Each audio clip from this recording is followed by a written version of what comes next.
Sesuai Undang-Undang Nomor 23 Tahun 2014 tentang Pemerintah Daerah, kewenangan pengelolaan SMA SMK yang sebelumnya ditangani pemerintah kabupaten atau kota kini dikembalikan ke pemerintah provinsi. Pengalihan pengelolaan yang akan direalisasikan pada 2017 mendatang membawa banyak hal positif seperti pemerataan tenaga pengajar dan anggaran pendidikan yang merata, di mana hal ini mampu membawa pendidikan ke arah yang lebih baik. Sesuai dengan Undang-Undang Nomor 23 Tahun 2014 tentang Pemerintahan Daerah sebagai pengganti Undang-Undang Nomor 32 Tahun 2004, pengelolaan sekolah seperti SMA, SMK akan diambil alih oleh Dinas Pendidikan dan Kebudayaan Provinsi di setiap daerah.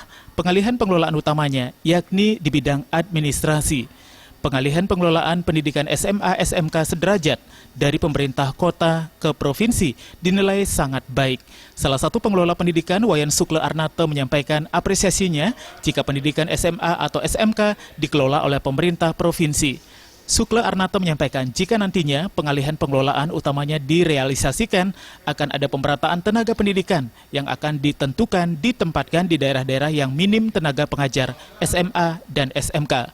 Selain itu, pemerintah provinsi maupun kabupaten memiliki tanggung jawab sendiri dalam mengelola anggaran khususnya di bidang pendidikan.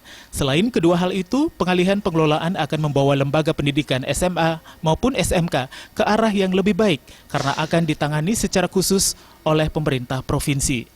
Sekarang tinggal melakukan alih administrasi saja, jadi tidak ada kesulitan. Tetapi kalau menurut perkiraan pasti ada beberapa kabupaten yang menghendaki supaya tetap dikelola di kabupaten.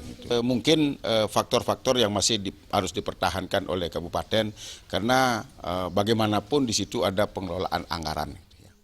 Wayan Sukle Arnate menambahkan, meskipun pengalihan pendidikan SMA maupun SMK merupakan ketentuan yang harus dilaksanakan, Sukle Arnate memprediksi bahwa tentu ada pihak sekolah yang menolak maupun keberatan terkait pengalihan pengelolaan ini, karena banyak sekolah-sekolah SMA maupun SMK yang memberikan prestasi-prestasi pada kabupaten tersebut.